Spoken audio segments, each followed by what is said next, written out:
Hi, everybody, and welcome to the Living Reminders. My name is Mary. This, of course, is my husband, Blake, and we're podcasters. So if this is your first time knowing what the Living Reminders is, we wanted to give you a quick heads up. We are a podcast all about the show, The Leftovers, on HBO. And so we're going to be doing these live videos for those of you who are on the Facebook world. But let me tell you, the best way to listen to our podcast is by doing it in a podcast app, like on iTunes or Stitcher, or even through our website, thelivingreminders.com. So you can just do that on your phone. If you go to iTunes, if you go to your podcast app, search for The Living Reminders, hit subscribe and download it so you can listen to it tomorrow on your drive to work, or maybe, on your drive home from work, or while you're cooking, while you're going for a walk with the dog, while you're going for a workout at the gym. But this is a great way to ingest podcasts. So if you're brand new to podcasting, hello, welcome.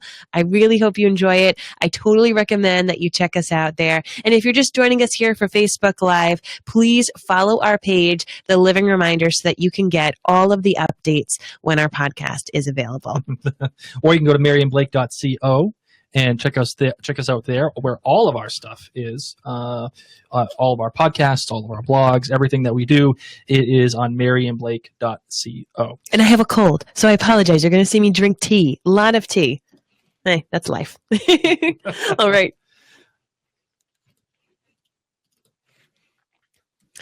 This is episode 41 of The Living Reminders with Mary and Blake. I shot you in the chest, point blank. And you got up, walked back into town. Didn't even go to the hospital until the next day. You tried to drown yourself, and an earthquake saved your life. You drank poison. I buried you and you went to the other place. You came back. If you come to me, but will not leave your family, you cannot be my follower. Is that from your book? No, Kevin, that's Jesus. Well, I'm not fucking Jesus. I'm not saying you are, but the beard looks good on you.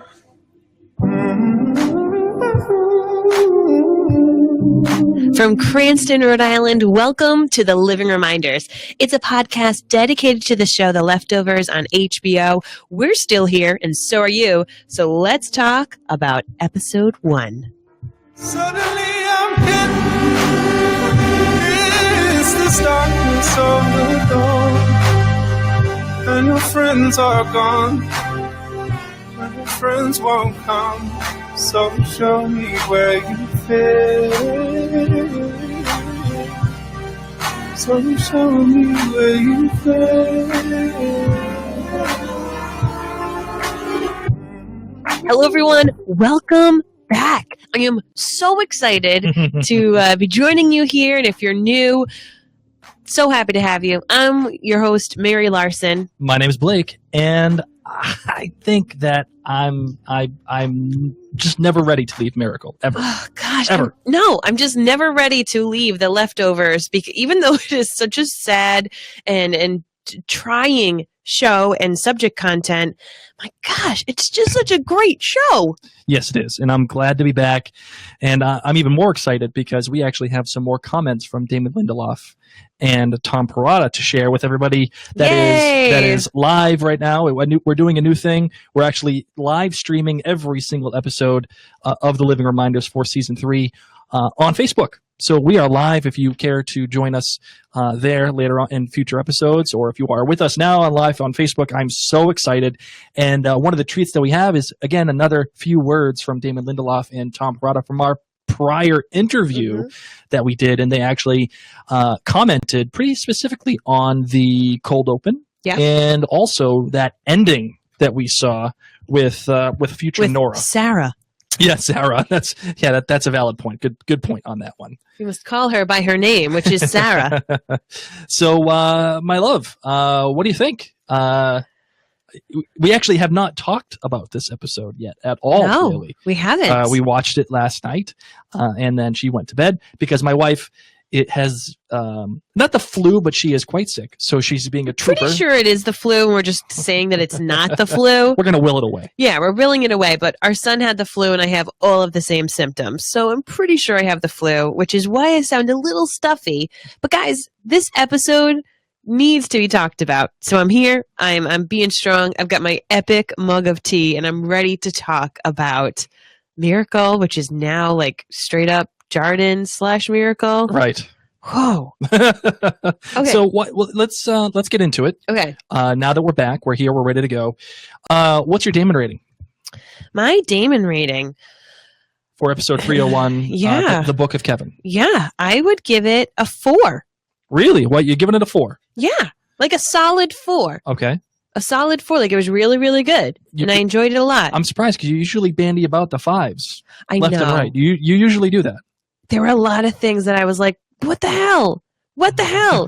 Why do you have a cast on, Nora? Where's Lily? What happened to Lily? Yeah. Like, I had way too many questions. And why is future Nora called Sarah? Or are we supposed to think that it's Nora's ancestor or something? I had no idea what was going on. Mhm. So there were so many whys. And me being greedy, I just wanted to know all the answers. So because of that, I couldn't give it a 5. But really, it deserves to be a 5. Let's be real. Okay, it gets a 5. It gets a 5. I knew that was coming. I had a feeling. I had a big feeling on that one. For myself, I'm giving it 4.5 Damons. Mhm. And the reason why I'm giving it 4.5 Damons is because I thought it was a fantastic setup. I thought it introduced you back to everybody back in the cast, Okay. back in Jarden. It even set up some changes that you're gonna find out very soon. However, the one thing that bothered me a little bit was that it was the irony is that it was trying to do too much. Okay. Trying to do too much. Mhm. And I can appreciate that. It just too many characters, too many stories to catch you back up on, too many things to take care of for the specific attention that this show needs. And again, we're only getting 8 episodes, so it has to make very specific use of all of the real estate that it has at its disposal. Okay. You know, we have 8 hours to tell this story, so I want to get to it as soon as you can. So, but yeah, 4.5 Damons. Great to get everybody back on the show. Great to get everybody back in tune for their viewers, and that is that. On Twitter, we have Buffington Post. yeah. Oh, so you want to read it? I'll check this out because I Okay. know you wanted to take a look into our leftovers chat. Buffington Post, the P Witty, tweeted 3.5 out of 5. Damons, of course. I cried twice. Leftovers chat. But Buffington Post, the P. Sorry. The time jump left something to be desired as far as context. So I understand your pain, Buffington Post. I totally understand, and I love Buffy. Jane Choi on Facebook said, I hope we find out how she died, presumably. I wonder if it's related to a miracle that took place. Like every time a miracle happens, something bad happens to a good person. For example, Nora's injury. Lily's gone. Mary's miracle resulted in her now being controlled by Matt. I liked the cold open. I thought the way the camera transitioned from the mother laying down next to all of the dead bodies. I thought they were living. I thought they were living as well. I'm not going to lie. To Evie waking up next to the living, to the guilty remnant is so seamless. And it's same at the end with the pigeons going from Jarden to Australia. Jane did say that she's a little disappointed that there isn't an opening credit sequence with the title song and hopes that there is one next week. So because of this, she gives it 4 out of 5 Damons. This is what we saw last season. There was a cold open. It was the woman, the like cave woman giving birth, and it was just a cold open. And then we did get actually a whole brand new title sequence. You know, it was very like upbeat, the sparkly people. Let the mystery be. Yeah. Which that song has invaded my life again. And I'm not happy about it. Okay. I'm not, because I hated that song for so long. And then I just found out I really like it, which it blows my mind. That blows my mind as well. I know. I get it. James Lattimore gave it 5 big Damons. This was an event. It felt like I was watching the Super Bowl. Yes. I hear you, James. I hear you. So Such an epic season opener. So we're getting a good wide range of ideas from people and a good wide range of Damons. Yes. Some people really loved it. Some people were kind of like halfway on it, which makes sense because these premiere episodes, again, they have to cover so much. Mm-hmm. You can only do so much, right? So, my love, are you ready to figure out that title? Yes, I am. All right, let's do it. Let's play Figure Out That Title. All right, my love, this one is usually yours. You can take it. No. You have come to dominate this segment over the years, and I won't take that away from you. So, the Book of Kevin, my love, figure out that title for us. It was the easiest title ever. And like I said last year, I'm not sure if this is more of an indictment on the titles or you, because now they're a little bit easier to figure out nowadays. I mean, obviously, it's about the book that Matt is writing about Kevin. Right. You know, and then you think about the Bible and the books that are named after different dudes from the Bible. And by the way, I was so shocked that Nora, future Nora, ends up getting a biblical name. Right. Because I'm going through the list of everybody in the show, and we've got Thomas, we've got Matt, you know, we've got John, we've got Mary, we've got so many biblical names, and then Nora gets a biblical name at the end. So interesting. But nonetheless, obviously, the Book of Kevin, meaning probably another sacred piece of we're gonna literature that maybe will be written. So that is it. That is the name the title game, which is not a game anymore because it was so simple. It's time to reheat the leftovers. All right, so this one, the details, directed by Mimi Leader, and written by one Damon Lindelof and Patrick Somerville, who was a writer from last season, which he's a great return. I'm very excited that he is back. And so that's what you got. Those are the two writers. I will find the DP. I will find it. Okay. But, all right. So, my love, how are we going to attack this one? I mean, do you want to just get it out of the way? Just do it. Just jump in. Let's start the discussions where the discussions need to be. All right, so let's just jump right in. And I'm surprised by this, but a lot of people didn't know that this was Nora at the end of the episode. What do you mean people didn't know? They weren't sure. They weren't like, is this Nora or is this somebody else? I didn't know. No, Okay. no. I think we were pretty clear. Well, listen, I watched this show called Outlander, and there's this guy that plays two characters in it. One of them is a super distant relative, and he's the same guy because he's supposed to look that well. So, look the same. So I was in there, and she's called Sarah. Yeah. And so I thought, oh, maybe this is very distant descendant of Nora. Mm-hmm. But it's not. It's Nora, just with a different name. But I first time when I saw it, I totally thought maybe this is someone else. Maybe this is an alternate universe. Yeah, you see, I'm not sure if they're going to do alternate universes here. Because like Damon and Tom said, they've kept, even though they've had this one supernatural event, they've kept the story pretty localized to the real world. And do you think they're really going to splinter off and into an alternate Why couldn't it be universe? a descendant of Nora's or an ancestor of Nora's? She was on a bike. Was on a bike, but if you saw... Was it her same bike? I don't know if it was the same Oh my bike. God. Someone needs to find out. So when Nora takes a ride, Yep. after she has a ride on Kevin, she goes for a ride on a bike. And I wonder if it's the same bike because I know they had a close-up shot because they didn't reveal Nora's face, Sarah's face, until the very end. But you got to see a lot of this pedaling. So I'm wondering if it's actually the same bike. I highly doubt she would have taken her bike to Australia. She could just buy a new bike in Australia. Yeah, but I that would would have been imagine. cool if it was the same bike. Unless they moved all their crap from Jarden. In one big box. Well, I will say that it is most certainly Australia, the place. How do you know? You've that never she's- been. Well, if you'd like me to tell you, I would be happy I would love to tell to you, know. my darling. The reason why I know that it's Australia is because due to the words on the back of the church that Nora visited when Okay. she was getting she was giving the pigeons over to this lady. The words on the back of the church said McKillop Church. And that's actually, I looked it up because I'm a psycho. And, You are a leftovers nerd. and it actually refers to Mary Helen McKillop, who was a who was a nun in Australia. Okay. And she's actually the first, I think, and only Australian saint, as a matter of fact. Didn't even know.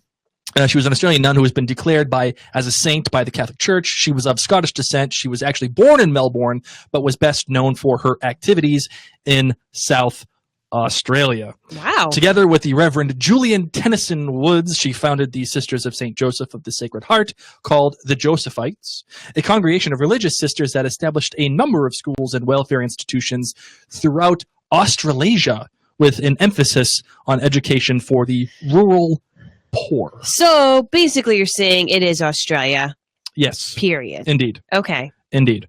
And so I thought that was a fantastic way to end the episode, because we're having flash forwards, we're having flashbacks, we're having time jumps. This is, first of all, typical. Not typical. This is like Damon Lindelof at his best. Okay. I would agree. Giving you nuggets to consume in the immediacy, but also push the story forward enough where you're like, okay, where was Nora? Is that Nora? She's aged. And just, oh my God, exquisite Damon Lindelof. And she totally gave up the mom haircut. Totally. And I'm kind of happy about that, because the mom haircut ain't doing it for me. You're not a mom. You don't know what it's like. Well, technically, she's not a mom anymore either. Just throwing that out there. Break my heart, Blake.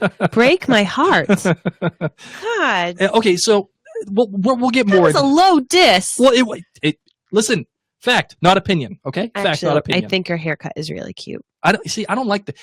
I could do season 2 Nora hair. Wasn't a huge fan, but I could do it. I was a bigger fan of season 1 Nora hair. Season 3 Nora hair, not cutting it. It's too curly for me. Anyway. So we spoke to Damon and Tom about the ending and also the beginning, the cold open. And I think instead of us talking about it with you and I right now, why don't we just actually play what we had to say with them? What do you think, kiddo? Yes. Let's Oh do my it. gosh, yes. All right, let's do it.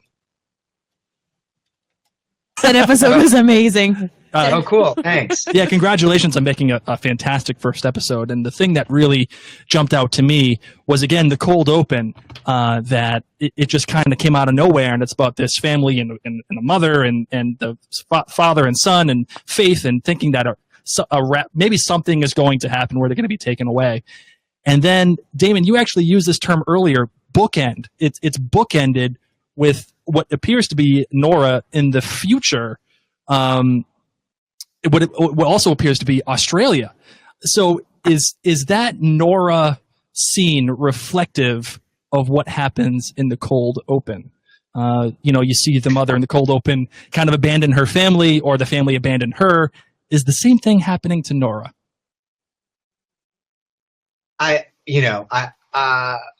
stumped him. This is one of those areas where I feel like us talking about our intention as writers is not as interesting as the conversation that happens amongst the fans. Mm-hmm. Suffice to say, the very fact that you're asking that question, was our intention. There is a clear straight line between the fact that we chose to open and end the episode in the way that we did, but more importantly, visual motifs like the birds that sort of connect the two.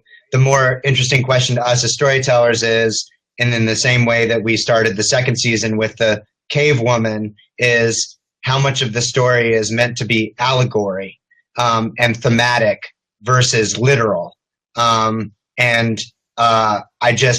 I'll say is that's going to be an ongoing conversation that will continue all the way through the finale and hopefully beyond. But that's all I can say as to my intention. Parada may have had a different one, but I'm curious to hear what he has to say about it. Well, let me just begin by saying this is another case where I feel like Sorry, Tom, can I just interrupt one more second before you? I also have to feel like I don't think we've talked about Mimi enough in this podcast. And Mimi Leader, who directed not just the this premiere that we're talking about now, but but the premiere and the finale of last year, the finale this year, which is astonishing. But particularly as it relates to this sequence, the amount of time and energy and focus and art that Mimi brought to that sequence is just astonishing and really transcended all of our intentions in terms of bringing it to life, because it was no easy task. She's a true genius, and she doesn't get heralded enough as it relates to this show. And I just forgot to say that, and I apologize, Tom, for interrupting you. Oh, not at all, because it is just a gorgeous opening. And I just wanted to say, Damon, it was a case where I think I was probably the person who brought up the Millerites in the room, because I'd been doing some reading about the Second Great Awakening, and I was just struck by, these people who thought the world was going to end in 1844 and gave up everything they owned and waited for the end of the world. But I was just talking about it in general. And then, I don't know what point, Damon, you came up with it, but I remember it was another one of those cases where you kind of imagined it whole. You just said, here's what I want the opening to be. And it was like that little movie that Mimi made such a beautiful piece of film out of, emerge. And, looking at it in retrospect now, to me, it is the perfect opening for the season. On the one hand, these are people waiting for a departure. They think they can predict a departure. They're taking this thing that we've experienced as this huge disruptive mystery, and for them it's this blessing that they're hoping for. And of course they're disappointed. And in being disappointed and having their confidence shattered, they are now in the position of the leftovers. It's the people who've lost the explanation, for the world. And now the question is, what do you do now? And what does she do? She just finds those few people who still believe what she believes, and she huddles with them. That's all we can do is huddle with the people who we're connected to and try and figure out what to do next. And it's just a beautiful overture for the season, because it's about faith and it's about sacrifice. Yeah, and what you're left with when your faith has been demolished. So thank you to Damon and Tom seriously for commenting, and I think this is their only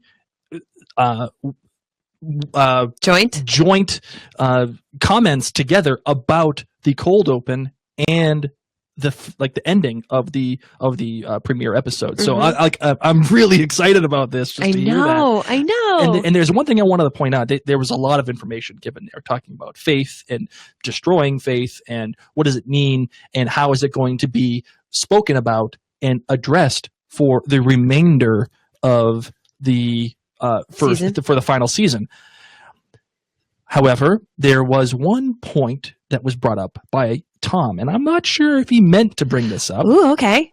Which was the Millerites. Yes. What the hell are Millerites, right? It's those people who are standing on top of their houses. Well, that is possible. They don't necessarily distinctly say that these were Millerites. Wasn't he saying like a date in 1844, and wasn't that the date that the guy circled? Yes. So it's not distinctly saying it's the Millerites. However, it could be. It's the Millerites. Yes. And I give credit to Greg Cuoco, a listener of ours, and actually brought this up with us and said, loved the opening as it really sets the tone for people being disappointed when something they have been sold as gospel does not come true.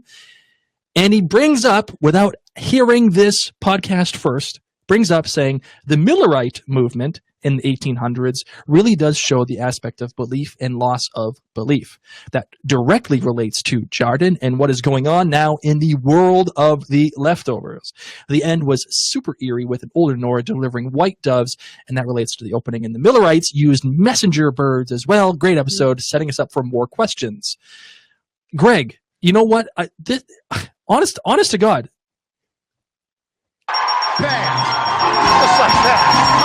I I agree. I mean, oh my winner. God, Greg, that is amazing. And again, because I am a psycho, I went out and I Don't went call ahead. yourself a psycho. You can say a passionate, nerd. Just You are passionate about the show, or you're a podcaster who needs to do his research. That's true. So for all of you who have no idea what the hell Millerites or Millerism is, this is what it is. The Millerites were followers of the teachings of William Miller, who in 1833 first shared publicly his belief that the second advent of Jesus Christ would occur roughly in between the years of 1843 and 1844. October 22nd, 1844, the day Jesus was expected to return, ended, of course, like any other day, to the disappointment of the Millerites. Both Millerite leaders and followers were left generally bewildered and disillusioned, and responses varied, of course. Some Millerites continued to look daily for Christ's return, and others predicted different dates, among them April, July, and October 1845. Some theorized, however, that the world had entered the seventh millennium, the great Sabbath, and that therefore the saved should not work. Others acted as children, basing their belief on Jesus' words in Mark 10:15. Truly I say to you, whoever does not receive the kingdom of God like a child shall not enter it. And ultimately, they were teaching that Christ was now sitting on a white cloud and must be prayed down. Probably the majority, however, simply gave up their beliefs and attempted to rebuild That's heavy. their lives. So you can actually see all of those reactions in the cold opening. Yes. People acting like children, like the lady, kind of acting like a child almost, like putting her undying faith in what she believes is going to be the rapture. I mean, giving their goat, giving their clothes, giving their belongings, just with this grin on their face. Right, because, happy to do it. Like, good times are coming, man. I don't need this goat where I'm going. Right, and then you see another action from her family saying, I'm done, dude. Oh, I'm broke my done. heart, And but yes. when she's all happy, the next date comes and she goes to grab her husband's hand and he pulls it away. Yeah. And she's putting up the ladder and everybody's kind of staring at her and mocking at her, and even the husband and everything.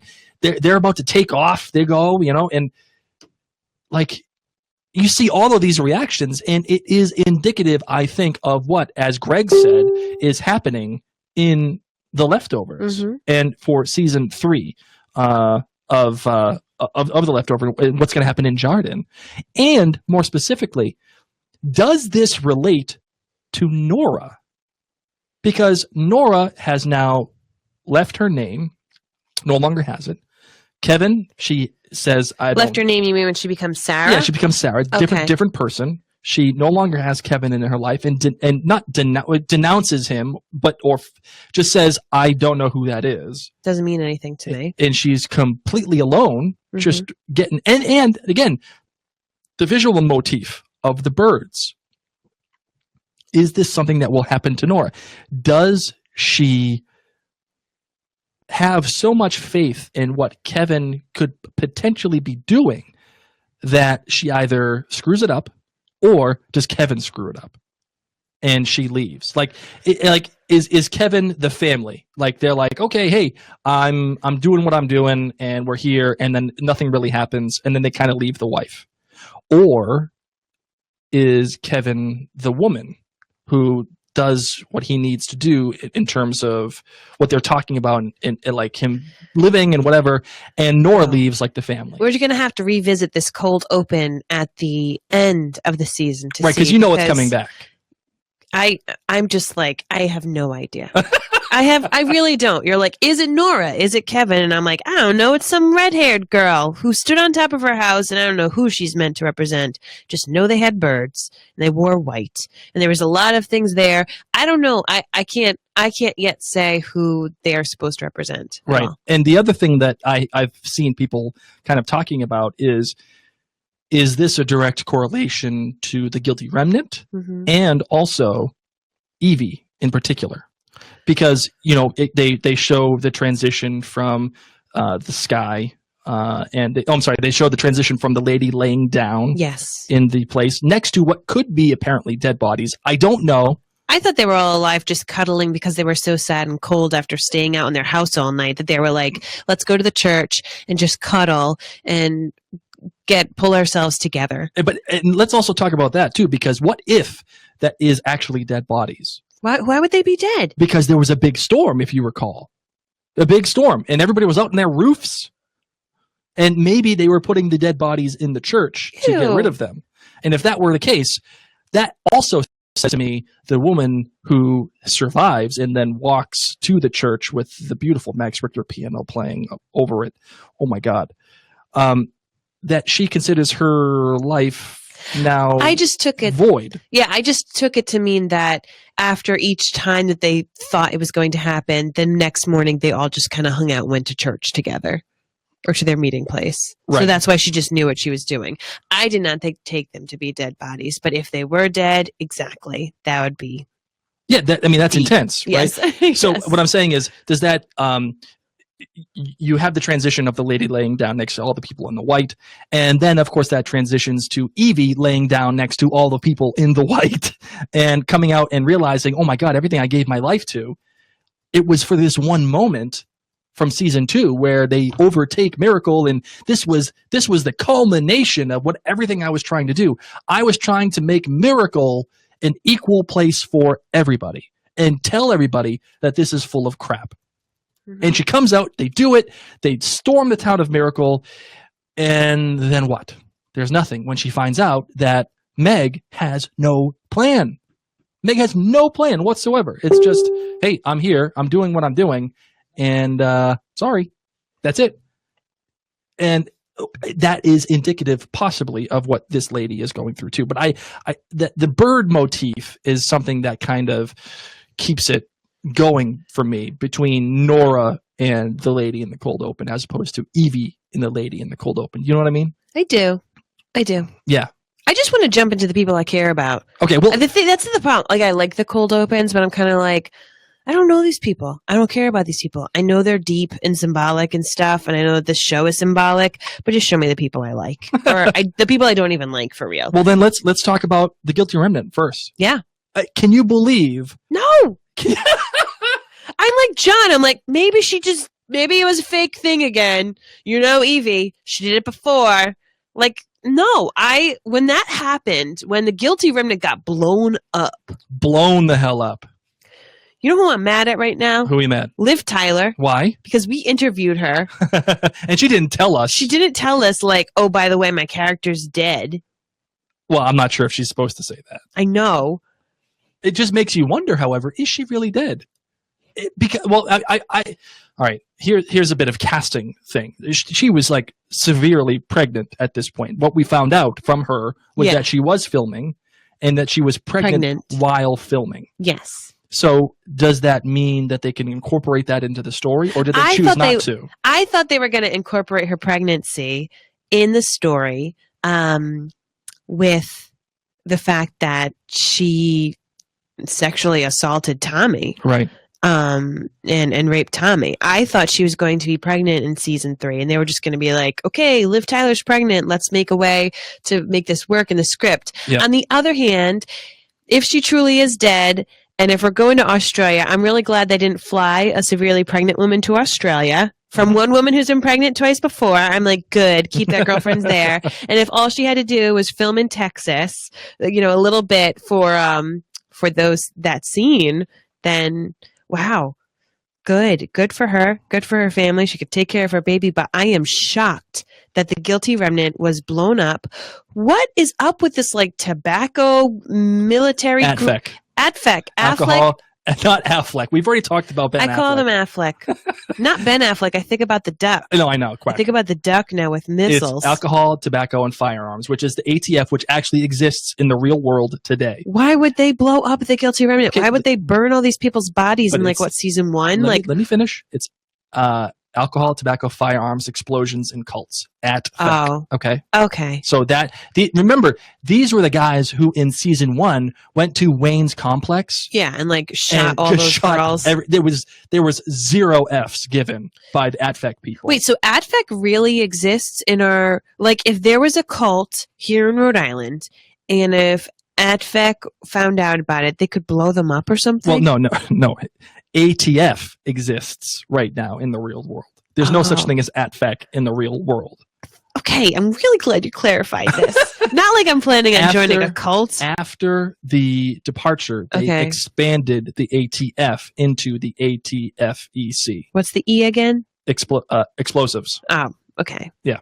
So that's the difference. Okay. So that says to you a couple of different things, too. I mean, these people are innocent people. Yes, they had done what they had done. They had raided the town. I would not call them innocent. Well, does their actions or do their actions warrant that kind of response from the federal government? Nope. No. And the federal government knows it, by the way, because as Kevin has said to Tommy, listen, the story is that there was a gas leak and everybody was in there because they were lighting cigarettes. There's a gas leak and boom, it blowed up. And sorry, that sucks, bro. Mm-hmm. But we all know, because we saw, that a drone came and blew them all to high hell. I love how Meg was just like, you can talk. You don't need to keep writing. Yeah. And basically it was like, oh, and then the tigers bit their face off. Like, it's like Meg knew. Oh, Meg guaranteed. just knew, like, nobody's come after us. We're going to get blown up, probably. I like what she said to Evie, too, which was, Evie holds up the sign that says, what are we waiting for? Yes. And Meg says to her, man, you should be the leader. You are way better at this than I am. Yes. And then, of course, she goes into the story, and you hear the drilling in the background with the little, like, probe, the eye, the fiber optic eye, and she starts talking about Siegfried and Roy. Yes, and the tigers, and it's about time. It's a matter of time since one of those effers get you. That to me explains that she just literally had no idea what she was really going for, other than shock value. Yeah. And if they do kill Evie and Meg off, are you, my love, are you happy knowing that they killed them off this early, or do you think it's a missed opportunity? Do you think they could have kept going with it, or was it a necessary thing to move the story forward? Because you put so much time and effort into Evie and even Meg. I'm over them. You're over it. I'm over them. I am on to the supernatural stuff that happened to Kevin in season 2. I'm ready for Australia. I'm ready for the next level. The Guilty Remnant is just so vanilla by this point, and I'm meaning that, but I'm pumping because they were white. It's just humans. You know what I mean? There's nothing mythological. There's nothing, as I said, supernatural or just really. I don't even know if I can call it supernatural, but you guys know what I'm talking about. Mm-hmm. Like, Meg is human, Evie's human. Yes, we understand that, but like, why can't Kevin die? This is the kind of, what is up with Dean and this canine DNA? Do I need to even care about it? What is going on? Why did the dog get the peanut butter sandwich? What's going on in Australia? That's the stuff I care about. And I think if I cared still about the Guilty Remnant, my mind would be stuck in Mapleton, or my mind would be stuck in Jarden. I think they probably have run their course. I think you're right. And it's good to get away from the Guilty Remnant, because it didn't bog the first season down. Yeah. But it kind of led to this really dour sense of what was happening in season 1. And it was almost a little liberating to get away from them in season 2. Of course, it was great to have them in the finale and do what they did and discover what was happening, and seeing Meg go along with Tommy and I don't like the fact that she raped him, but it was compelling television to see what she was planning and how Tommy became a part of that. That to me was interesting. And I also liked seeing how she was her own sect of the Guilty Remnant. She didn't care whatsoever about the rules. Yeah. And so it was great to see that. Now it's time, I think you're right, to get to the point and get forward with what Kevin is doing in Jarden, and eventually what we assume will be Australia. One last question about Meg and Evie. Kevin brings up, I'm sorry, not Kevin, I'm thinking Kevin Carroll. John brings up the fact to Kevin that Evie may or may not be dead. And he thinks, am I just supposed to go along with the fact because they found her dental records? And Kevin's like, yeah, guy, you're supposed to go along with that. It's dental records. They're dead. And it's kind of hard to see how they would bring her back.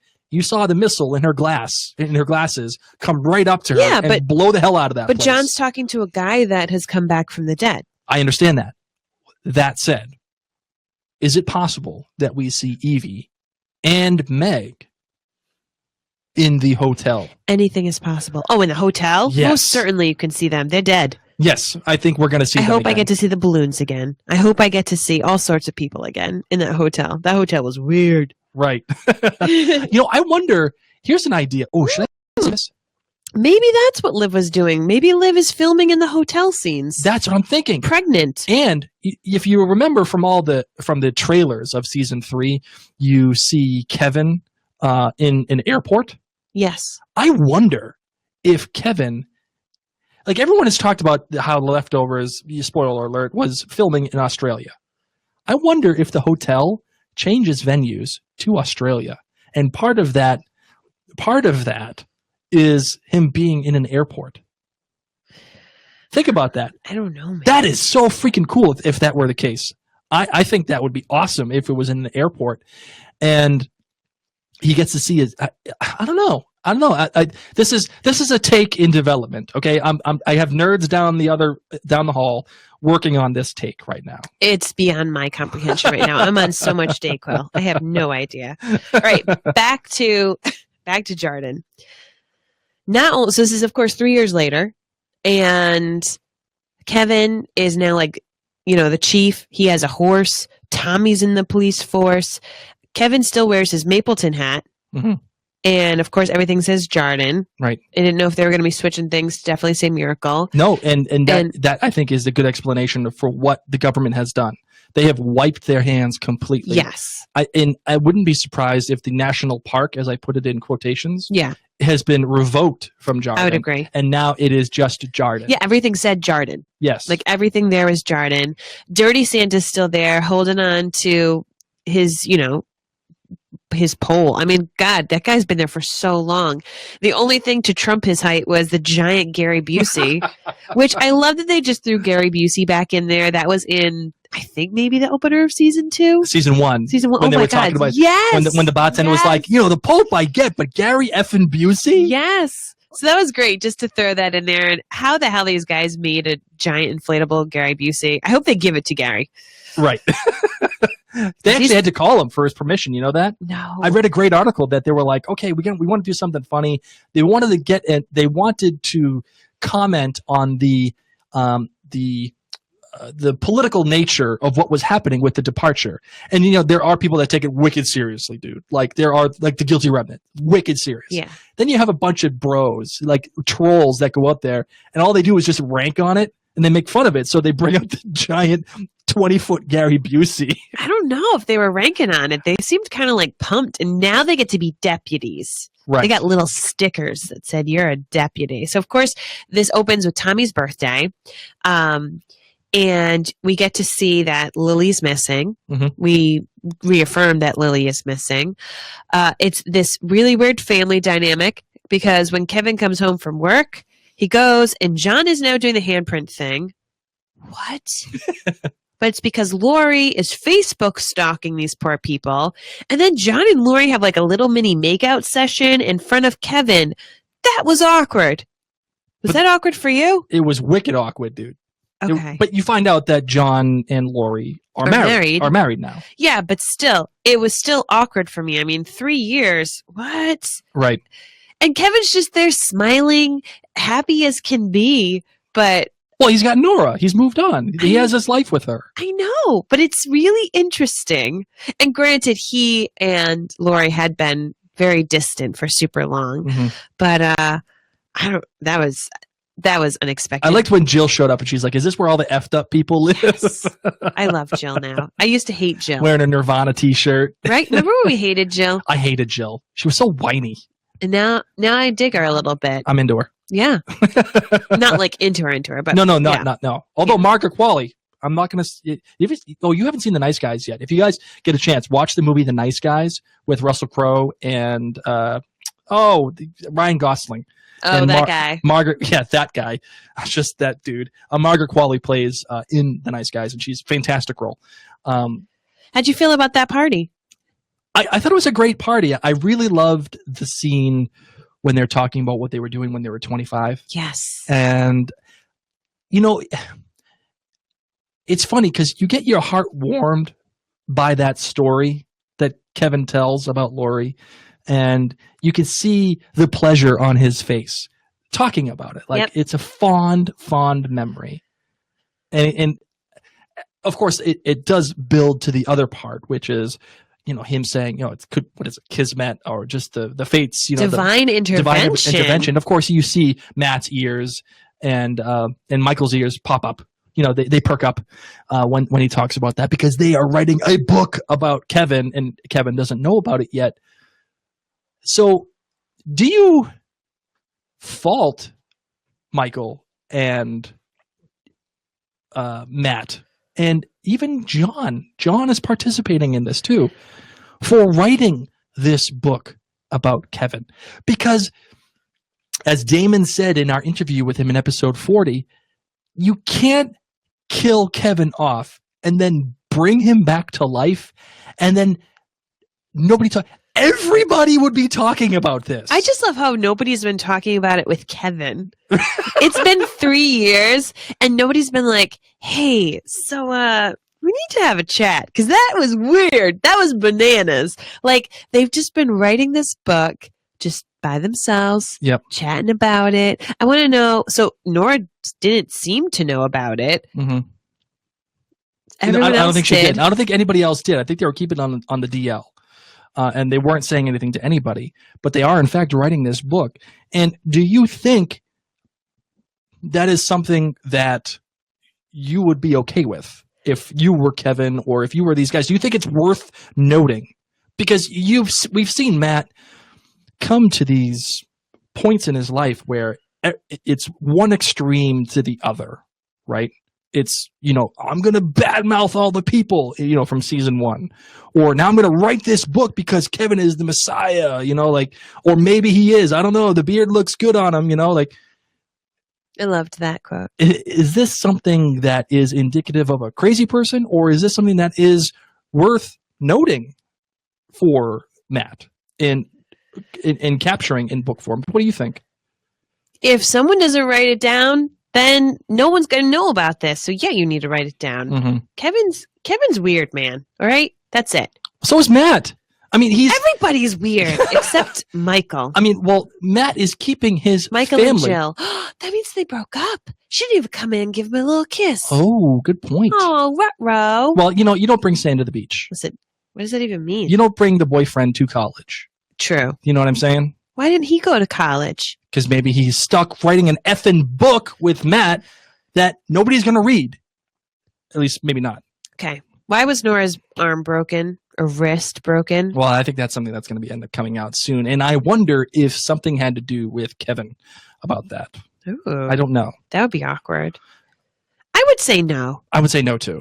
Because I feel like if she was itching it, he would have been like, listen, once again, I know I've said it 100 times, but I'm really sorry. Yeah, I don't think Kevin was involved. What I do think is interesting is this whole 7 years. Mm-hmm. And now we're looking at a 2-week distance. I do wonder if this season is going to take place within these 2 weeks. Yep. Or if next episode is October 14th and nothing happens, or if something happens. But I'm interested that they've given us this timeline that we have 2 weeks to go, where it's the next 7 years have passed since the departure, and big things happen in the Bible every 7 years. So I'm excited about that. Yeah. I don't know what happened to Lily. I'm not even going to make up ideas about what happened to Lily, even though I thought of one. Okay, fine. I'm going to make up the idea. What if someone came back, for Lily, that was biologically related? Okay. What do you mean? What happened to her mom? Didn't she just disappear? Oh, that was the Chinese girl. Didn't she left? Oh, no, what was her name? I don't remember her name off the top of my head. But what if she comes back for Lily? That's a distinct possibility. So, although, yeah, she left. I remember that at the end of season 1, she got on the bus and she left, and she left Lily So I'm there. wondering if she came back for Lily and took Lily. That's what I'm wondering if happened to her. I doubt that. There's no way, because they officially adopted her. Kevin and Nora, they officially adopted her. So there's no way that she can come back. Did Lily die? Oh, okay. No. We're just not exploring Lily because I'm already upset about it. Peanut butter. I do love peanut butter. So let's go from a sad topic to a happy topic, okay? Okay, let's do it. Dean. Listen, whoever this actor is, I'm never going to be able to see him in anything ever again because I'm just going to think that's the weird dog shooting guy. But this whole thing about how he thinks the senator has canine DNA, what is going on? I kind of forgot about that plot line because I just wasn't interested. So I'm really now wondering, are dogs going to be playing a point in season 3? Do we actually need to think about dogs? And I thought maybe he's just crazy and he's just another loose string. And of course, he tries to shoot Kevin because Kevin didn't believe him. Poor Kevin went to Lori and was like, hey, listen, there's this older guy that was my friend, and I just want you to check up on him. Like, I feel like Kevin did a really nice thing. He didn't just blow the guy off entirely. He actually went to go find him help. And then he tries to kill Kevin. And after, when his body is buried, a dog goes and takes the sandwich. Right. That was so weird. So, and that's the beautiful thing about the Leftovers, because they're not always going to tell you, yes, you're right, but no, you're wrong either. Remember when Lori was talking to Kevin in season 2 about seeing Patty? She was like, listen, there are things. The reason why you know all this stuff about Patty and the story and about the bag of shit that she lit on fire, the reason why you know that is because, sorry, I'm on Facebook Live, I know. The reason why you know all that is because I told you. And it is your subconscious acting out. And you are seeing Patty because your subconscious is demanding it. But then again, there was also this other side of it too, that was the international assassin.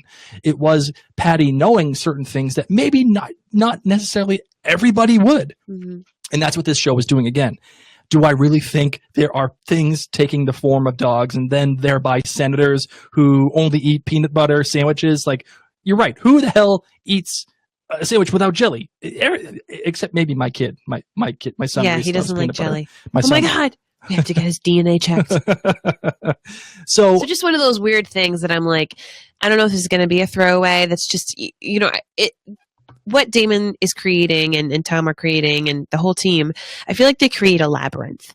And especially this early in the season, it's a total labyrinth. You go in and you're like, all right, I'm going to go left, right, or straight.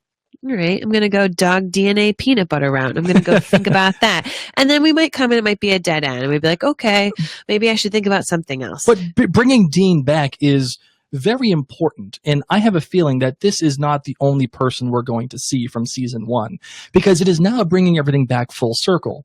And when Dean showed up in season 1, dude, things got strange. Things got really strange. Right? So now that he is back and he's trying to kill Kevin for turning into one of them and being a traitor, and things are going to get strange again. And I think they're going to get far more strange than we actually think that they're going to. So am I bad that I wished that Kevin had gotten shot just so that Tommy could have seen him not die? I really kind of thought, oh, he or Tommy just got shot. Like, that one of them is shot. And I really hoped that he was shot and he wasn't. But what was neat was when he got up after he and Nora had a little fling in bed the next morning after she went on her bike. He got up and we got to see his tattoos. And they really spent a lot of time on his tattoos. And it wasn't until my second time watching it that I got to see this red wound on his back. And it was like a shiny red wound. It's the exit wound from when John must have shot him. Oh, yeah, that's a good point. Because I'm like, Justin Theroux doesn't have that on his back naturally. And they wouldn't be spending this much time on him if it wasn't important to show you, like, no, this was a big deal. Like, this wound is still here. It is still healing 3 years later. It is, he should have died.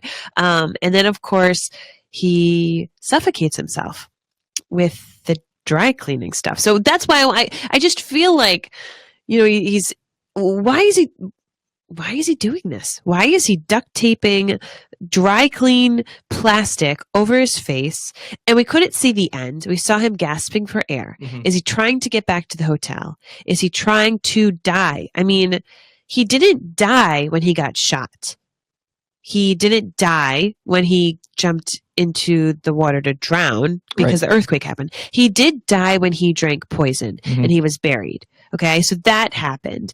But is he that was the only time he got to go to the hotel. Mm-hmm. So is he trying to do that again? Is he trying and failing to die over and over? I wish I could have seen, like, does he just give up and be like, oh, well, done this for 10 minutes, like, Oops. snip it open, Yeah. like.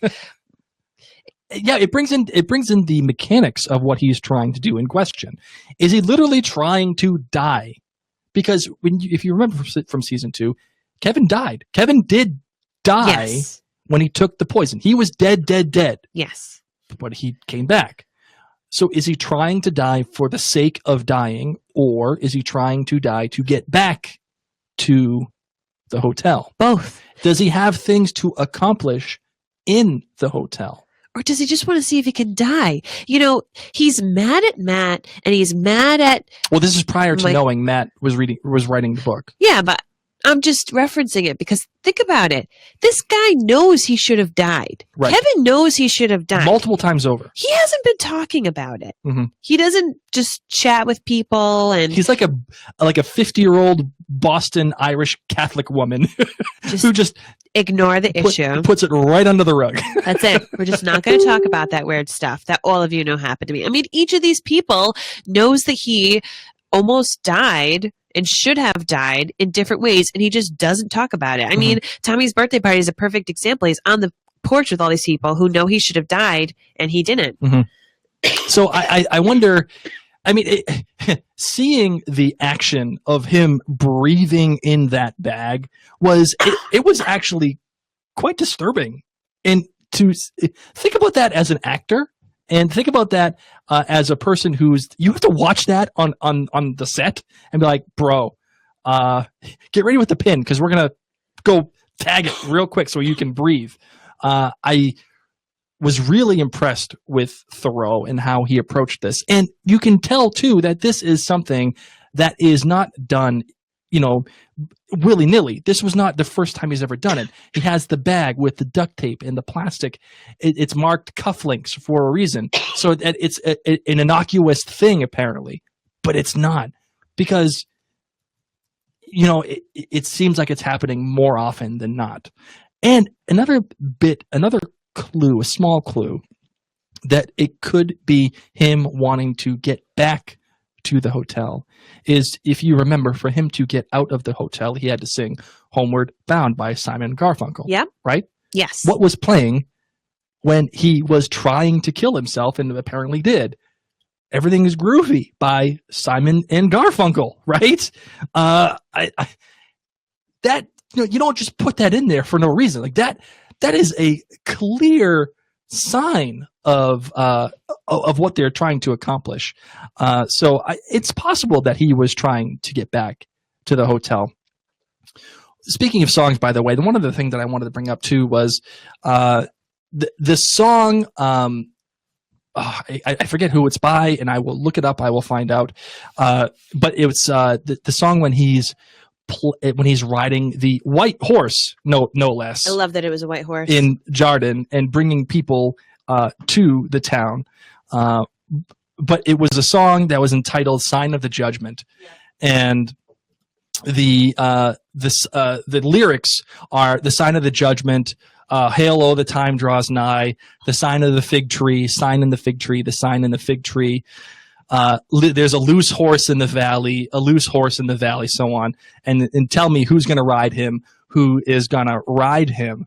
And I wonder if that was a reference to Kevin, that he is indeed the loose horse in the valley.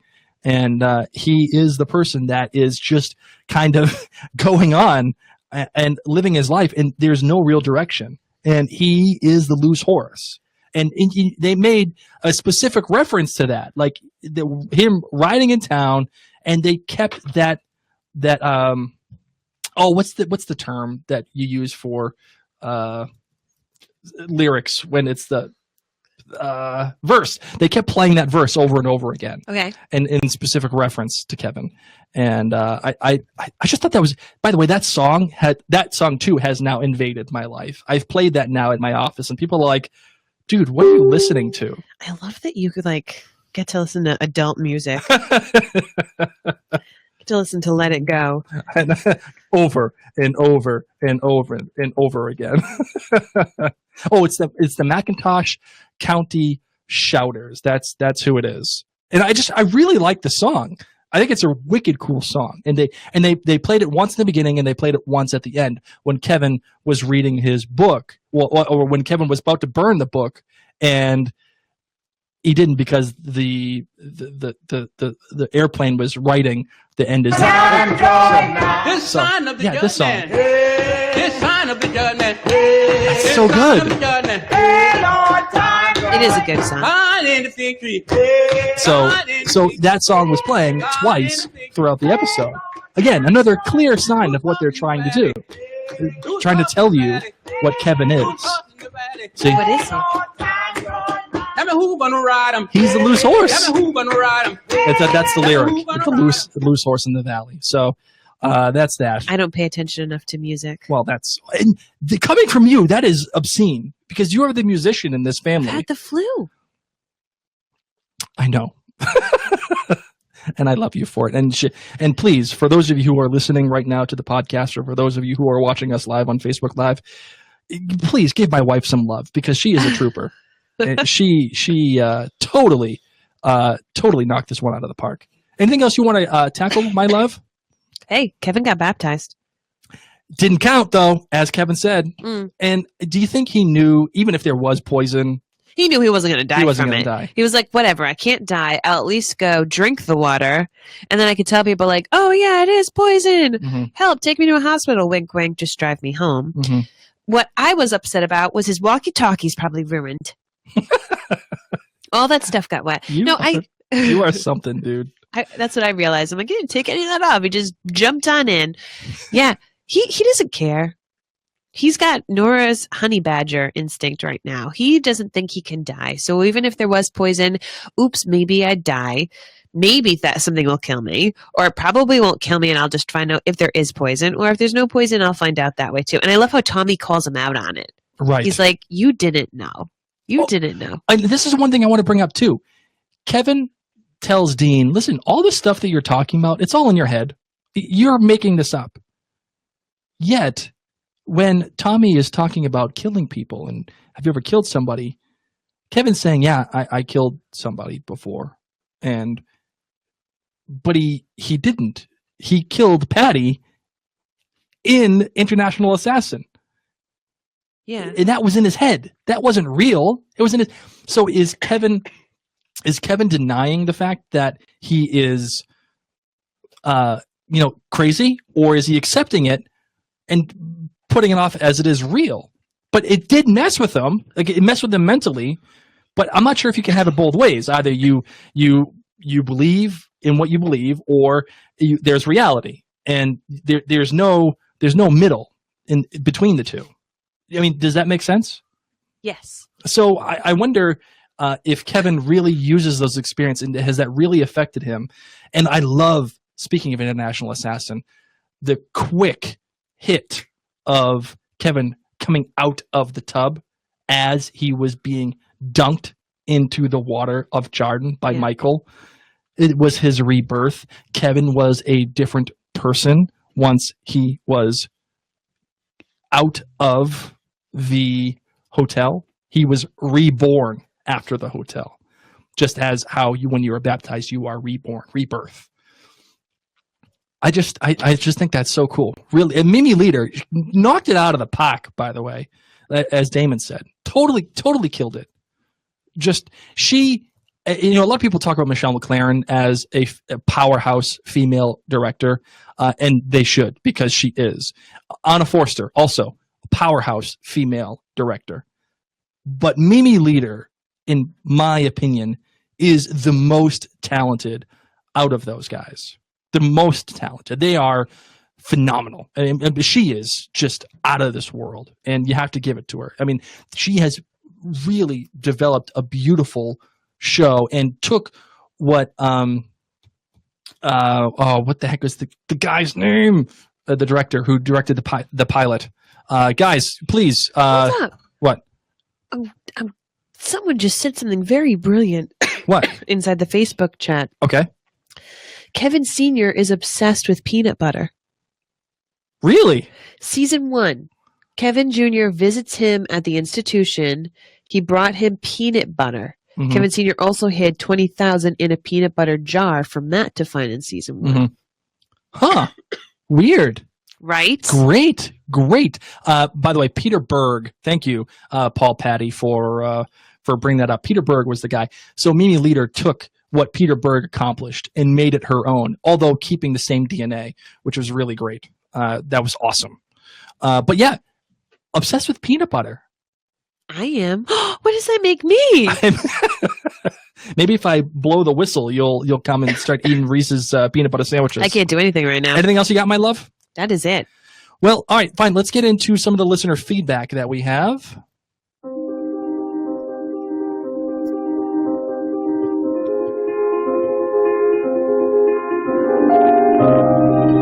All right, from Shakita, she says, "Hey guys, I think it's crazy how Kevin tried to kill himself with the plastic bag and the duct tape in the season 2 episode International Assassin. When Kevin was going to see Patty Levin, he walks past a guy wearing a Mapleton police uniform with a bag over his head at the 26-minute mark. You may want to check that. I bet that was Kevin in a different timeline. What do you think about that?" Holy smokes, didn't even notice it. I have to go back and watch it. That would be amazing. That is freaking an unbelievable note there, Shakita. Thank you. Let's see what else we got here. From Keith Goldsboro on Twitter, he says, "I think Matt planned the whole toxic waste in the water just so Kevin would get baptized. There's something going on with Matt." And Keith, yes, there's definitely, as always, something going on with Matt. And I don't know if he planned it, but I don't think he was upset about it. I mean, he called Kevin and said that there was a problem, but these people were legitimately pissed. Oh, yeah. The protesters talking about Meg and Evie and bringing them up like they are martyrs almost. You know, again, remember how we talked about how people react to certain things. You know, you can look at the guilty remnant as crazy people, or you can look at them as martyrs and be like, was this right? You can have that whole debate about what the government did to them.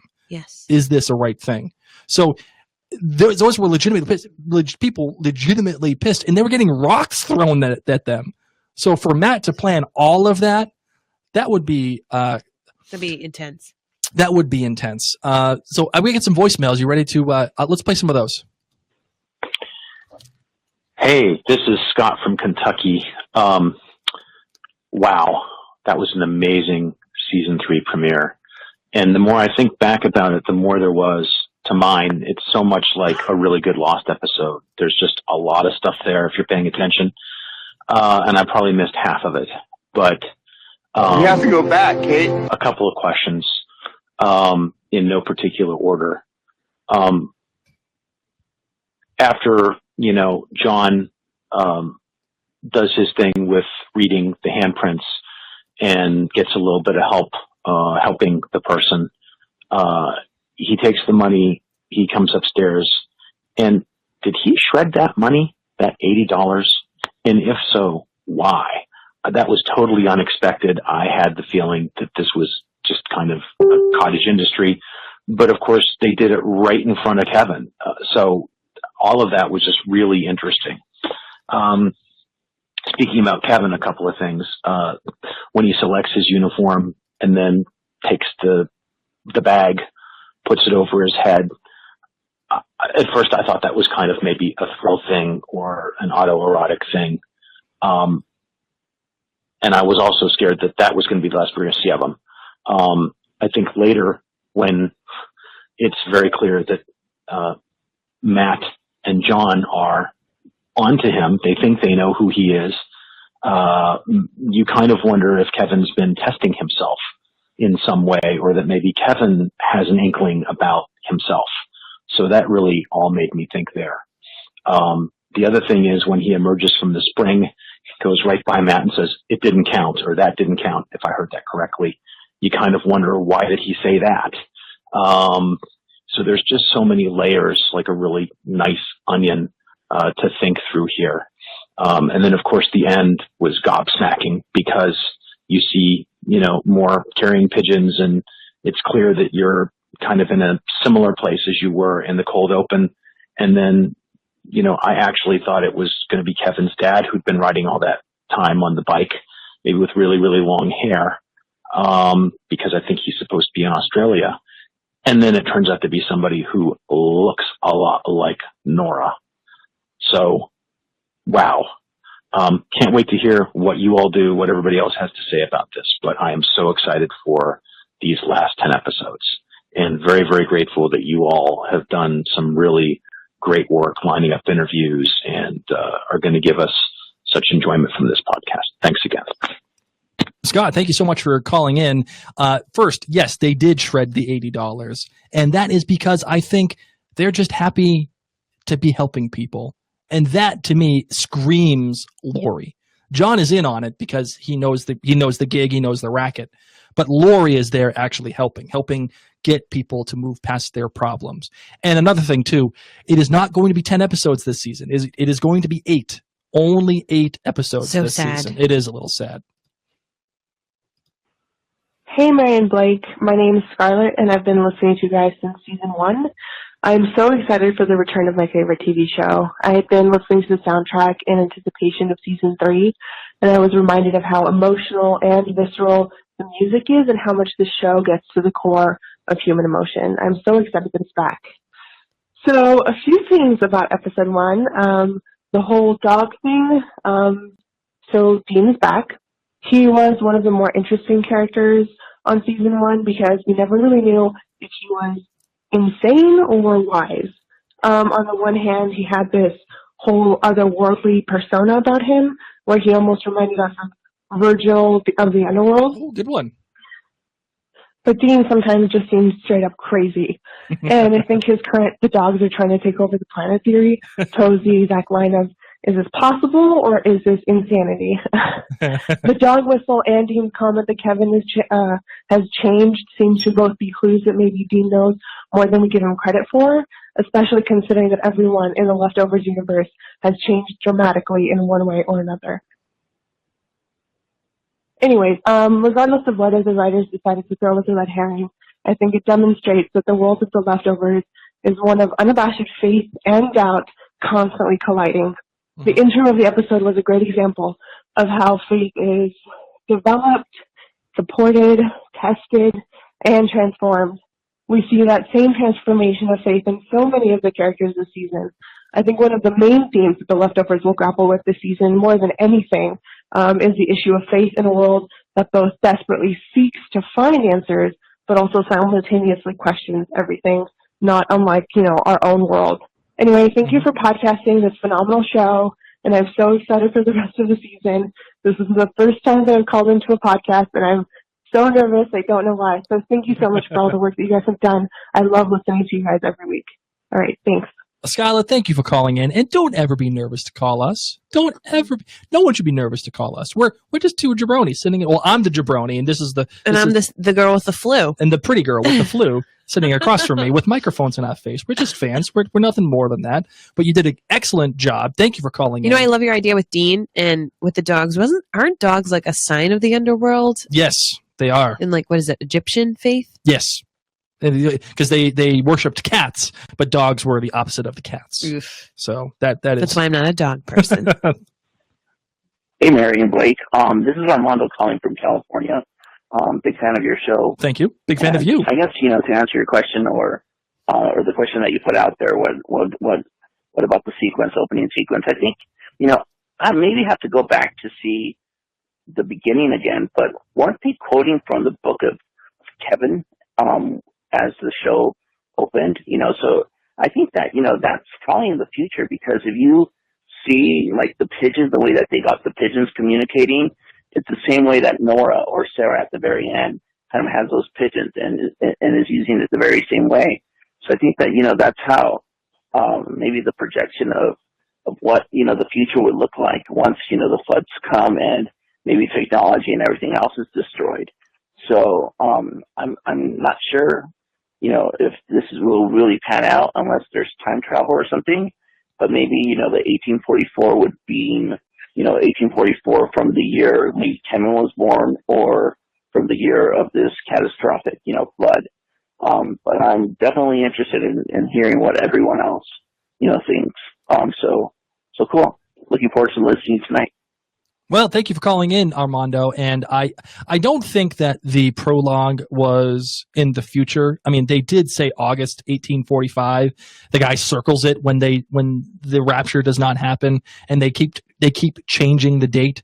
And now, as you've probably already heard, Tom has referenced the Millerites, and it may not be a direct reference, but it at least is something that they're pointing towards. Yeah. So I don't think that this came from However, the how future. freaking cool that it could be, because if there is a massive flood, civilization is going to have to take some time to rebuild. Well, Matt did talk about this giant flood, and it may be coming. And how cool is it that his son is named Noah? I love it. And but it is sad, of course, that his wife Mary. and his son Mary, they're leaving. And it's all due to Matt. Is she going to fall back in her coma? That's the thing. Like, is she going to do that? Is Matt right? Is Jarden this really special place where she will fall back into her coma? And I'm surprised she's not nervous to leave. I would be nervous to leave too, And because she you knows. don't necessarily know. And she knows Kevin can't die. Like, that's the thing. Like, she could maybe pull off, okay, it was just time that took me out of my coma. But she also knows Kevin can't die. Right. Like, there is something special going on, whether it is Jarden or if it's just in general going on. Or is she so fed up that she's just like, I've had enough of this. All of it is junk. It just happens to be that Kevin, yes, he survived these things. I know what it is. What? She wants to go to Harry Potter World, just like me, and she knows she can't do it if she just stays in Jarden all the time. You're a wizard, Harry. So you know what, Mary? From one Mary to another, I'm going to raise a glass to you, and I hope you get to go on the Hogwarts Express. Hey, this is Rafe Collins Jr. Good to be back. It's good to be watching with you guys. I love the cold open. Sometimes the theme music for the show can sort of act as this sort of barrier between the show and the real world, and not having anything music or anything like that just kind of throws you in the deep end. I will have to say, I know you guys are asking about the cold open, but Kevin's attitude, in this first episode of the show, is driving me up a wall. After everything that's happened to him, he's still trying to use a normal worldview and a normal paradigm to process things. There is no normal. Normal is gone. There's no normal. I was talking about this on the thread. There is no normal. There is no, that can't happen. That's not scientifically possible. I think anything can happen. And I think the supernatural has become natural in the world of the Leftovers. So that's all I want to say. It's good to have you guys back. Oh, well, thank you very much, Rafe. Thank you. It's good to be back, and good to have guys like you and ladies like Scarlett and all the people who called in, and everybody here in the Facebook Live chat room to be back and have our community back. That's what I miss most about podcasting with the show. I love watching The Leftovers. It is what it is. But being able to chat with everybody that is there, I'm pointing at the camera, or listening to us on the podcast right now, that's what's most important to me. Being able to have our community. I think that's what it is. Now, this is normally when we would have the Brian David's Thought of the Week during our podcast. However, it has not.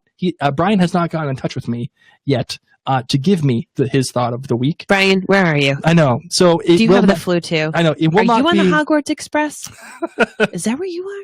You're a wizard, Harry. Well, here's what's going to happen. When you have to listen to the podcast, that is when it will be on. So for those of you who are watching live, that's right now is when it will be happening. So in the meantime, however, my love, would you like to get to the tweet of the week? Yes, I would.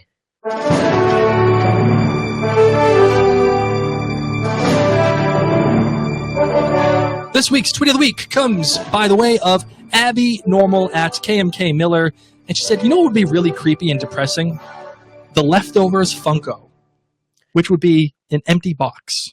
Oh. I mean, and you know what the funny thing is? Oh my God, what? Because I have something funny in my own mind. What? Tell me. No, what? No, go ahead. Oh my God, I was just picturing a Funko of Kevin in his sweatpants. Y'all know what I'm talking about. It wouldn't even have legs. It would just be. Anyway. It would just be one long leg. However, it's because I'm on, once again, flu medicine, and I'm trying to have a little whiskey to see if it stops my cough. Oh, Inappropriate, Mary. Inappropriate. Oh my God, I'm sweating. I'm but laughing an so empty hard. Funko box, I can't even. And people would buy that. I Brilliant. guarantee you there are freaks like me that are out there that would buy an empty Funko box. Just to have it sit on my shelf. But I wonder if I would buy the Kevin one more. It would at least be a Christmas gift for you. Oh my God. No, I don't want a Funko. Oh my They're God. your favorites, not mine. All right, you ready for the sudden theory of the week? Yes. All right, well, okay. Oh, nope. Please hang up and try again. That was the wrong sound, Blake. Let's do the right sound. You know, it's been a long time since I've done that, so you got to give me a little credit. Well, a little leeway here. My love, do you have a sudden theory? Do you have anything saved up?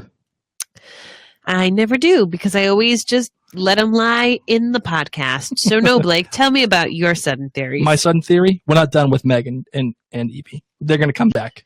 They will be back in either Australia, and this idea of the airport / Australia being the other side, or they'll be back in the hotel, which we'll see, which we know we're going to see because Damon said that we're going to see it again in our first interview with him from last season.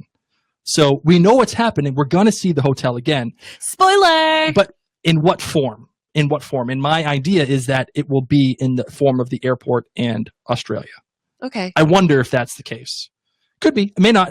Whatever. Who knows? I just hope this isn't real life. I hope Damon and Tom aren't onto something, and that after you die, you go to a hotel. Well, is the hotel special to only Kevin? That's the question. Maybe he likes hotels. Maybe he's into it. Maybe he's into like That's the where he mints. would have his affairs. He's in. Yeah. Good callback. Good You're callback. welcome. See, I have a really bad memory sometimes, but every once in a while, I save some nuggets. All right, my love. That is that. And now I get to play that sound. Please hang up and try again. Final thoughts? You got anything? Last thoughts? My final last thought is this big old weird family. It's kind of cool. Mm-hmm. Kind of reminds me of my family. Yes, I would agree with that. My family is like divorced and people are remarried and they're like best friends. And my mom, dad, and my dad's wife have wine together, and they joke because my mom once brought over a wine called Menage a Trois. It was like the brand name of the wine. It was like this, like, ooh, Menage a Trois. We're dirty. We're drinking a wine that says Menage a Trois, and there's 3 of us. And I'm like, you guys are just really weird. So I dig families, and I'm digging on this effed up family. Yes, I think I am too. For myself, a lot of people have made a big thing about Nora in Australia, and the fact that she's no longer named Nora. It's bad that I could care less. Well, that's. I know it's going to be a big deal, but I don't think I'm it's bad. But we'll get there. Her name was Sarah, and I again, of course, I'm not going to say it, but I will say I'm a podcaster and I do my research. Wasn't she Abraham's wife? Yes. See, who went to more church than you? This girl. I went to Catholic school, okay? Yeah, but I went to church 3, sometimes 4 days a week. And I thought everyone did. She went to Bible camp. Shine, Jesus, shine. I know every song on the wow. That's what I call worship. It's either that, you knew it, or you read it in my Google Notes. One of the two. I didn't look at your Google Notes. Oh, wow, okay. So a lot of people want to make this comparison to Sarah from the Bible, and I'm not sure I buy it quite yet. There are some similarities. Do you know who Abraham is? He is... Before you read these notes? He's Father Abraham had many sons, and many sons had Father Abraham. I was one of them, and so were you. Okay. So let's all praise the Lord. Hallelujah! Are you done? Are you gonna? Are you just going to keep going? I was shaking the webcam. I was so excited. So Sarah in the Bible, obviously, as you are now well aware, thank you to my beautiful wife Mary, was married to Abraham, and she was actually barren until God gave her a child when she was 90 years old. Crazy, right? Crazy. And there are some similarities here. Nora lost her children, does not have children, and apparently does not have children from Kevin. So there is something that's there. They also left Canaan for Canaan, which was the promised land, and finally got there, and then everything seemed great until there was this famine, and they had to go to Egypt, and Abraham, in fear of his own life, tried to pass Sarah off as his sister. So, listen, are there direct correlations here? No, but they leave Mapleton. And they think they find the promised land in Jordan. And of course, Sarah and Abraham leave for Canaan, which they think is the promised land. They get there, and not everything is hunky-dory. Not everything is groovy. So they leave, yet apparently... Groovy. Nice word. I'm calling back to Simon and Garfunkel. Oh, okay. Not everything is perfect. So where do they go? There is a famine of things that were that they intended to happen but didn't. And they leave, apparently, maybe, who knows, again, to go to Australia, just like how they had to leave to go to Egypt in Sarah and Abraham. And Nora is now saying she does not know Kevin. Now, that isn't the exact same, but Sarah had to say that Abraham was her brother, and Abraham had to pretend that they weren't together. So there are some similarities. If I had to buy it or sell it, I'm not going to buy it. I'm selling. I'm selling this. I don't even know what that means. Buying or selling? You know, if you're buying it, like that means you own it. That's what you want. If you're selling it, you're trying to get rid of it. I'm selling. Okay. Never mind. Is this a Boston thing?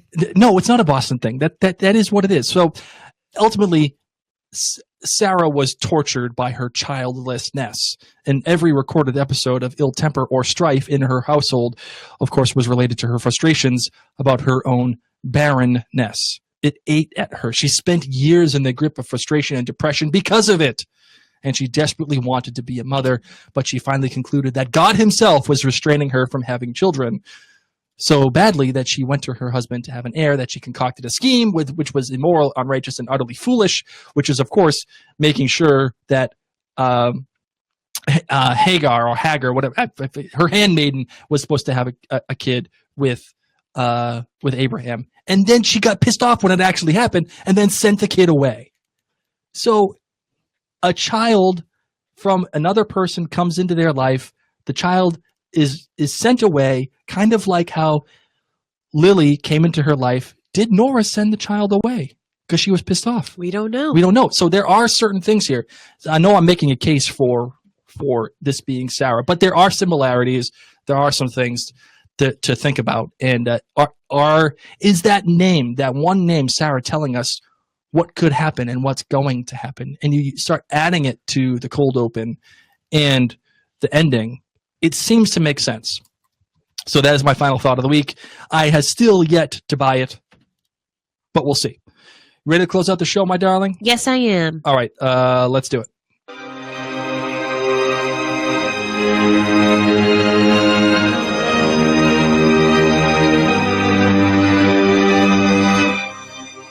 All right, guys. So as we said before, we are a podcast. And here's the thing that we've learned about podcasts. People don't learn about podcasts unless their friends tell them about podcasts. So if you're listening to this or if you're watching this, please take a moment to just share it. I know it sounds a little corny, but share it with a friend who watches The Leftovers. Share it on your wall, share it on Twitter or whatever. We're on Facebook. We're on Instagram. We're on Twitter. Our handle is Living Reminders.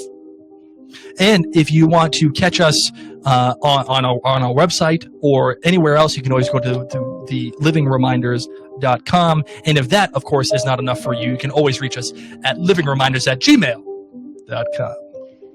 So We are not sponsored for this show. We do it because we love it so incredibly much. But if you have had a blast listening to this, and if you want us to keep it going and just to support us, you can by going to patreon.com/Tall Mom Media. Tall Mom Media, because I'm a tall mom and we run a media company. It literally can be like $2 a month, and that's cheaper than a cup of coffee, and it helps us pay for the hosting fees and pay for my whiskey for when I'm sick.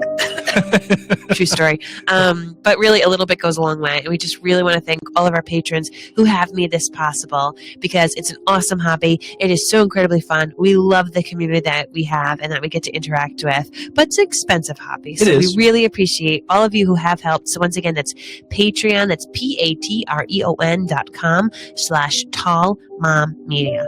And if you want to catch more of Mary and I, please go to maryandblake.co. All of our podcasts, including Outlander Cast, You've Been Gilmored, a show about the Gilmore Girls, Parent Cast, a show about parenting and our crazy lives together, kind of behind the scenes of Mary and I. And also Mary has this fantastic show called Wicked Roadie. It is all about the events in life of what it's like to be in Rhode Island, where we are from.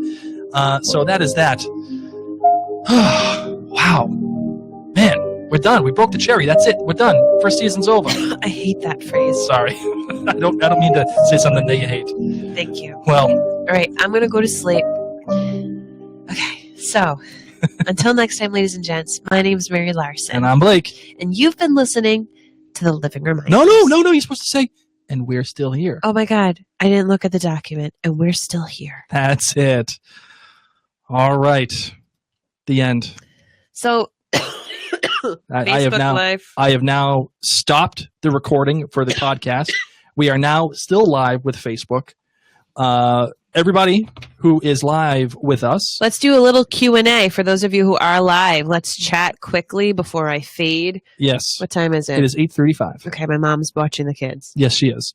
So whoever is there and wants to speak with us, we are here too. We're still here. We're still here, and so are you, believe it or not. So, first of all, what did you think? Did you enjoy the live cast? Did you enjoy seeing what it's like behind the scenes with Mary and I, our studio, what it looks like? And did you like being able to see everything live, see us interact live? Is there anything that you'd like to see us do to change for you to make this a better listening and watching experience? Please let us know. And in the meantime, my love, what do you think? I mean, did you think that this went well? And do you honestly feel like, man, first episode's over? That's the end. Yeah, like, were you excited to get back to podcasting about this show? Very much so. Yeah, me too. I have the flu. You need to talk more. I like manned up to talk. Yes, you did. Pablo Martin Acuna says, hi from Argentina. Thank you, Pablo. That is amazing.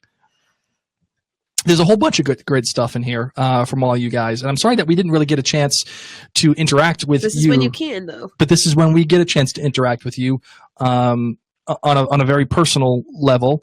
And Patricia Pollock says, Blake, where's your whiskey? My wife didn't get me any. Thank you for that. I didn't think you needed it. I always need whiskey. No. But no, I don't have any whiskey. I drank. You know what you're supposed to actually drink when you're in the middle of either singing or talking on a radio or on a podcast? You're supposed to drink apple juice. Why? Luciano Pavarotti drank apple juice during his concerts. Okay. And if Luciano Pavarotti drinks apple juice to make his voice sound better, guess what? You got it too. That's how that goes. That's how it is. So that's what you're supposed to drink, apple juice. Paul Patty says, yes, this was awesome. More, please. Lisa Signan says, very much enjoyed this. I can't wait for the next episode. Matt DeBoer says, Kevin putting the bag over his head, trying to see if he can die or just looking for something to feel alive. That is something I didn't bring up in the podcast. I probably should have. Nora did the same thing, essentially. Remember when she employed the person to shoot her? Yeah. She's just trying to feel alive. And I wonder if there is a deadening for Kevin, knowing that he can't die. I mean, imagine if you couldn't die. There'd be no repercussions. There'd be no consequences. You could do whatever the F you felt and like yet doing. He's like chief of police, Mr. Goodyman. Right. And you have that dichotomy, that changing opinion of himself, and that evolution of him. Where do I go? How do I he is having an internal struggle himself, much the same way that everybody had after the departure. Where do we go from here? What do I do now? What does this mean for me?